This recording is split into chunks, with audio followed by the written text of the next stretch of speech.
नमस्कार दोस्तों।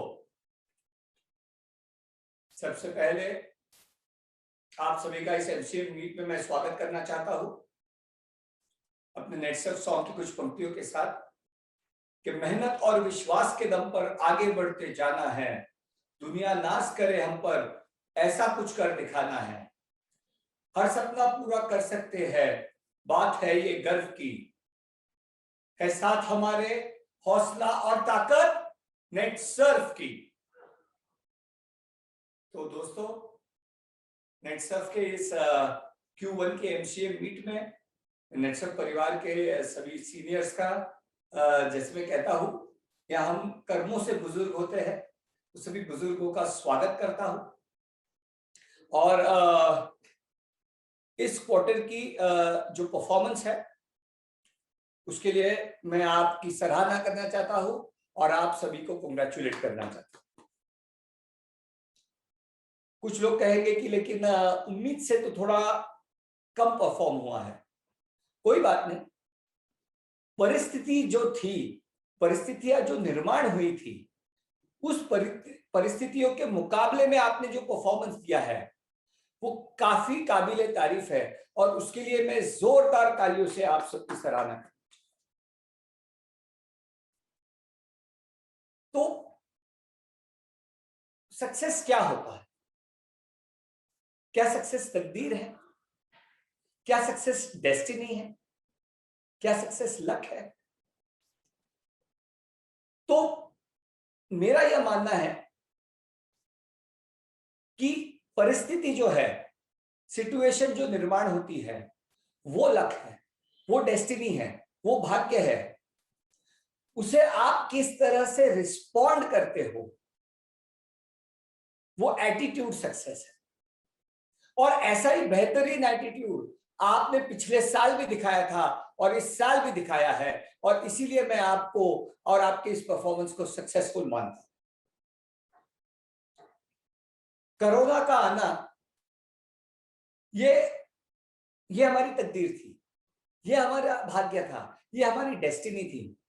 लेकिन उसको हमने कैसे रिस्पॉन्ड किया, उससे हमने कैसे परिस्थिति को उत्तर दिया, वो आपका एटीट्यूड, वो आपका मोबाइल एप्लीकेशन को अपनाना, नए अंदाज में बिजनेस को चेंज कर देना, मोबाइल टू मोबाइल बिजनेस बना देना, एक पर्सन टू पर्सन बिजनेस को स्क्रीन टू स्क्रीन बना देना, वो आपका एटीट्यूड जो है, उसका जो हमें रिजल्ट मिला, वह सक्सेस है। परिस्थितियां आती रहती है, परिस्थितियों को हम कैसा उत्तर देते हैं उसके ऊपर सक्सेस डिपेंड करता है। और मैं कहना चाहूंगा कि आप लोगों ने पिछले वर्ष और इस वर्ष दोनों साल बखूबी परिस्थिति को उत्तर दिया है, बखूबी परिस्थिति को रिस्पॉन्ड किया है। जैसे मैं अपना उदाहरण देता हूं। मैंने 12वीं में बहुत पढ़ाई की, मुझे डॉक्टर बनना था, मुझे कम मार्क्स आए, वो मेरी परिस्थिति थी। लेकिन मैंने परिस्थिति को कैसे रिस्पॉन्ड किया, वो इंपॉर्टेंट है और उस पर मेरा सक्सेस निर्भर करता है। तो मैंने क्या किया कि मैंने समझ लिया कि शायद डॉक्टरी के लिए अगर मुझे कम मार्क्स मिले हैं तो शायद ये फील्ड मेरे लिए नहीं है, और मैंने दूसरी फील्ड चुनी, लॉ किया, एमबीए किया, नेटसर्फ की शुरुआत की, और आज कई सारे डॉक्टर नेटसर्फ के नेशनल मोड के साथ जुड़े। ये होता है परिस्थिति को रिस्पॉन्ड करना और उसमें से सक्सेस क्रिएट करना। आपको और एक उदाहरण देना चाहता हूं। व्हाट्सएप के बारे में तो आप सभी ने सुना होगा। व्हाट्सएप के जो फाउंडर थे, व्हाट्सएप स्टार्ट करने के पहले उसकी दिली तमन्ना थी कि उसे गूगल या फेसबुक में जॉब मिले।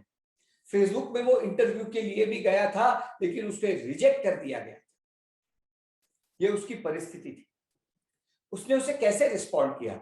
उसने व्हाट्सएप नाम की अपनी खुद की कंपनी चालू की। उसके पास न पैसे थे, न बड़ा धनादेश था, न राशि थी। उसने अपने दोस्तों को साथ में लेकर अपने आइडिया के ऊपर काम चालू किया। उसे व्हाट्सएप का आइडिया फेसबुक को देना था, लेकिन फेसबुक ने उसे रिजेक्ट कर दिया जॉब में। उसने अपनी आइडिया को नहीं छोड़ा। परिस्थिति देखो, वो डेस्टिनी थी। उसका रिस्पॉन्स देखो, उसने व्हाट्सएप की फिर भी शुरुआत की, बिल्कुल कम पैसों में। जिस जमाने में लोग हजारों करोड़ की लागत के साथ कंपनी स्टार्ट करते थे, उसने चंद लाख डॉलर में अपनी कंपनी को चलाया, व्हाट्सएप बनाया, और उसी व्हाट्सएप को फेसबुक 2-3 बार खरीदने गया, तीसरी बार उसने उसी व्हाट्सएप को फेसबुक को बेचा 1.5 लाख करोड़ रुपए। ये होता है, ये होती है डेस्टिनी, ये होती है सक्सेस, कि परिस्थिति को आप कैसे उत्तर देते हो और उसमें से आप क्या निर्माण करते हो। तो आप लोगों ने हर पिछले 2 साल में जो एक प्रतिकूल परिस्थिति को आपने जिस तरीके से उत्तर दिया है, उसका सामना किया है, मुझे आप पर गर्व है। और मुझे पूरा विश्वास है कि अगर ऐसे कठिन परिस्थितियों में हम ऐसा काम कर सकते हैं, तो सोचो, कोरोना तो आज आया है, कल चला जाएगा, जब जाएगा और परिस्थितियां बदल जाएगी, अच्छी हो जाएगी। हमने कठिन परिस्थिति में 50% से ज्यादा का ग्रोथ अचीव किया है। अगर अच्छी परिस्थिति आएगी तो मुझे पूरा यकीन है कि आप लोग 100% ग्रोथ अचीव करते हैं।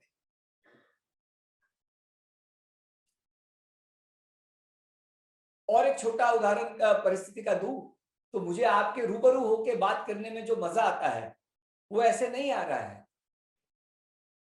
लेकिन ऑप्शन ये था कि मैं आपसे बात न करूं, और सेकेंड ऑप्शन ये था कि लाइव के माध्यम से आपके सामने आऊं, आपसे बात करूं। आप लोग मुझे स्क्रीन पर दिख रहे हैं और मुझे आज भी वो प्रोत्साहन मिल रहा है और वो सपोर्ट मिल रहा है आप लोग का। और ऐसे हमने परिस्थिति को उत्तर देके हमने आज ये लाइव कार्यक्रम किया है। ना करने से तो कम से कम लाइव करना अच्छा है। तो इसी तरह परिस्थिति का अगर हम ठीक तरीके से उसको फेस करते हैं और उसको सही उत्तर देते हैं, तो वो उससे निर्माण होने वाला जो उस पॉजिटिव एटीट्यूड से निर्माण होता है। पर सक्सेस कैसा होना चाहिए? नेटसर्फ की क्या व्याख्या है सक्सेस? कि यही बिजनेस करे आपका और मेरा अगला जनरेशन, रंग दे, और नेटवर्क से काम करने वाले हमारे कई एमसीएम क्लब मेंबर्स के बच्चों का काम इस बात का सबूत है कि नेटसर्फ इस बिजनेस को अगले जनरेशन तक ले गया। आपके साथ एक उदाहरण शेयर करना चाहूं, एक रियल लाइफ उदाहरण है। हर्षद मेहता और नारायण मूर्ति, इन दोनों के बारे में तो आप दोनों ने सुना होगा। हर्षद मेहता करीब 28-30 साल के थे 1980 में, और नारायण मूर्ति तभी 35 से 40 के बीच में उनकी आयु थी। 1980 में आयु छोड़ के बाकी दोनों मिडिल क्लास बच्चे थे, लोअर मिडिल क्लास बच्चे थे, टफ सर्कमस्टांसेस से, कठिन परिस्थितियों से गुजर रहे थे। दोनों के दिलों में कुछ करने का जज्बा था और दोनों ने 1980 में शुरुआत की। 1990 में हर्षद मेहता के पास साउथ बॉम्बे में 15,000 स्क्वायर फीट का घर बन गया, स्विमिंग पूल के साथ, चमचमाती हुई गाड़ियों का की लाइन लगती उसके घर के नीचे। और 1990 में नारायण मूर्ति क्या कर रहे थे? अपने कुछ चंद साथियों के साथ मेहनत किए जा रहे थे कि एक कंपनी बनाए जिस पर भारत को और दुनिया को गर्व। और हर्षद मेहता को सक्सेस मिल चुका था। कट टू सन 2000, हर्षद मेहता जेल में जा चुके थे। उन पर 50 से ज्यादा फ्रॉड और अलग अलग क्रिमिनल ब्रीच के केसेस हो रहे थे। और नारायण मूर्ति उस वक्त इंडिया की टॉप 2 आईटी कंपनी बना चुके थे। आईपीओ हो चुका था, हजारों लोगों को उन्होंने करोड़पति बनाया, अपने कंपनी के एम्प्लॉइज को, और एक ऐसी कंपनी की नींव रखी कि जो आज भी सक्सेसफुल है।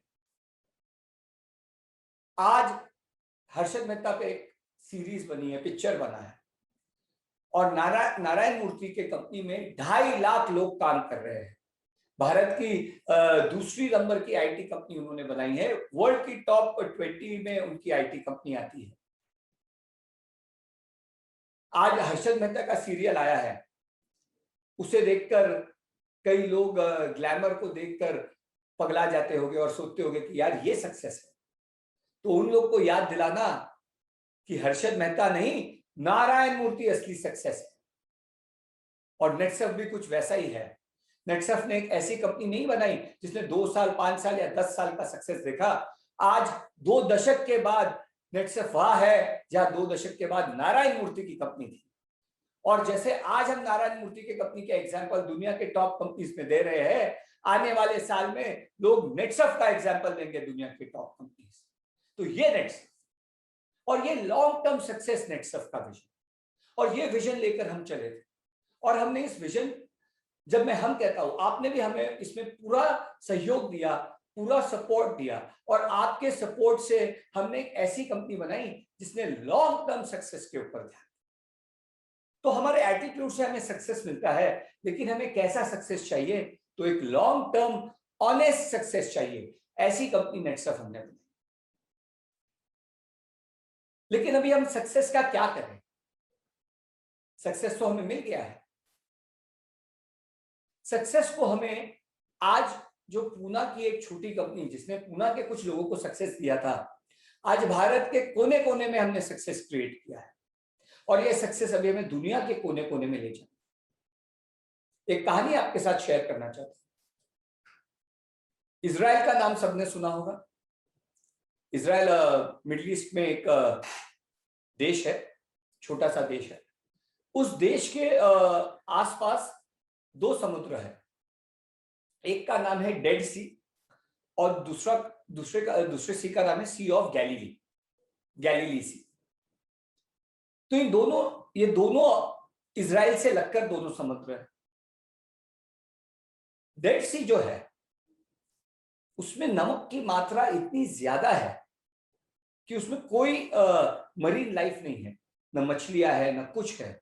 बिल्कुल ठहरी हुई नदी है, न उसमें मछलियां उगती है, न कोई फ्लोरा है, न फौना है, कुछ भी नहीं है। इसलिए उसका नाम डेड सी है। और सी ऑफ गैलीली को अगर आप देखोगे तो एक सुंदर समुद्र है। कई कई तरह की सुंदर मछलियां है उसमें लोग क्रूज करते हैं, उसमें लोग घूमते हैं, उसमें सुंदर उसका नजारा लगता है।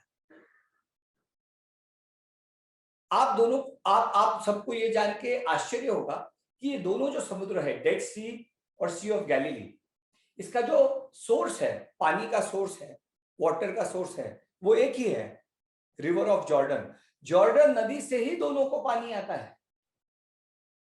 पर डेड सी जो है वो डेड है, और सी ऑफ गैलीली एक खूबसूरत समुद्र है। तो ऐसे क्यों?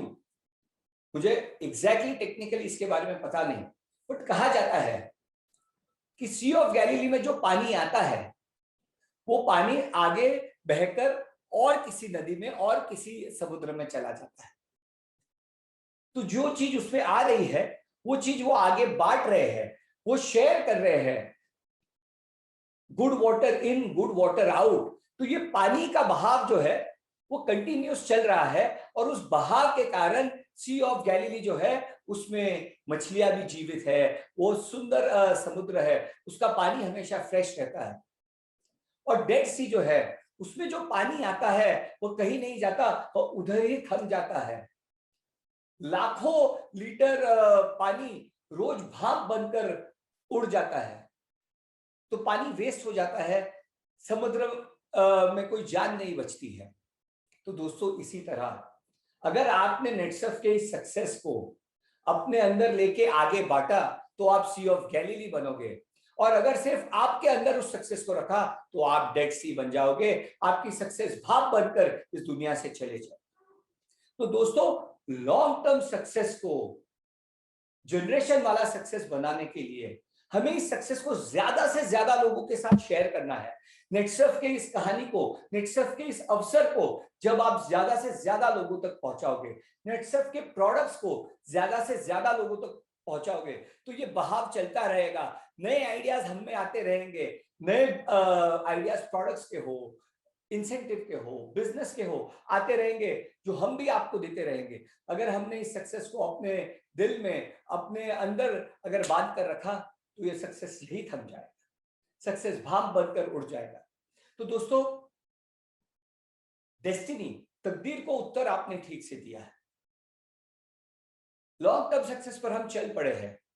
बस अगर अभी हमें कुछ करना है दुनिया की नंबर 1 कंपनी बनने के लिए, तो एक ही बात करना है कि हमें इस सक्सेस को ज्यादा से ज्यादा लोगों तक पहुंचाना है, अपने प्रोडक्ट्स के माध्यम से और अपने बिजनेस के माध्यम से।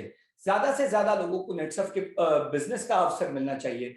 जिसमें रुतबा है, जिसमें जज्बा है, वो आके नेटसर्फ का बिजनेस कर सकते हैं, ताकि इन लोगों के थ्रू ज्यादा से ज्यादा नेटसर्फ के प्रोडक्ट्स पहुंचे और उनकी समस्याओं का हल हो और हम ज्यादा से ज्यादा घरों में खुशियां दे सके। तो इस सक्सेस को अगर हम बांटेंगे तो हम सी ऑफ गैलीली बनेंगे, और इस सक्सेस को अगर हम अपने दिल में दबा के रखेंगे तो डेड सी बन जाएंगे।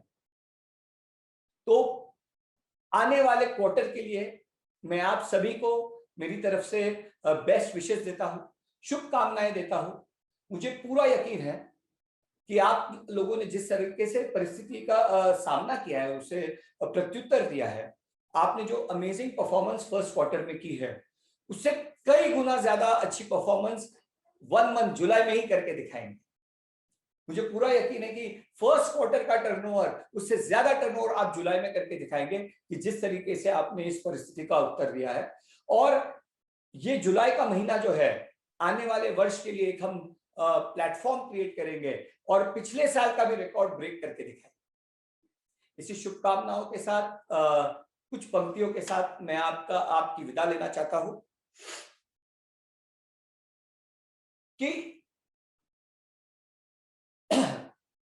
कुछ करना है तो डटकर चल, थोड़ा दुनिया से हटकर चल। कुछ करना है तो डटकर चल, थोड़ा दुनिया से हटकर चल। लिख पर तो सभी चलते हैं, तू इतिहास पलट कर चल। लिख पर तो सभी चलते हैं, तू इतिहास पलट कर चल। सोच मत, साकार कर, अपने कर्मों से प्यार कर। सोच मत, साकार कर, अपने कर्मों से प्यार कर। जो चले अकेले थे, उनके पीछे आज मेले है। जो चले अकेले थे, उनके पीछे आज मेले है। इंतजार करने वाले आज भी अकेले हैं। इंतजार करने वाले आज भी अकेले हैं। कुछ करना है तो डटकर चल, थोड़ा दुनिया से हटकर चल। जय हिंद, जय भारत।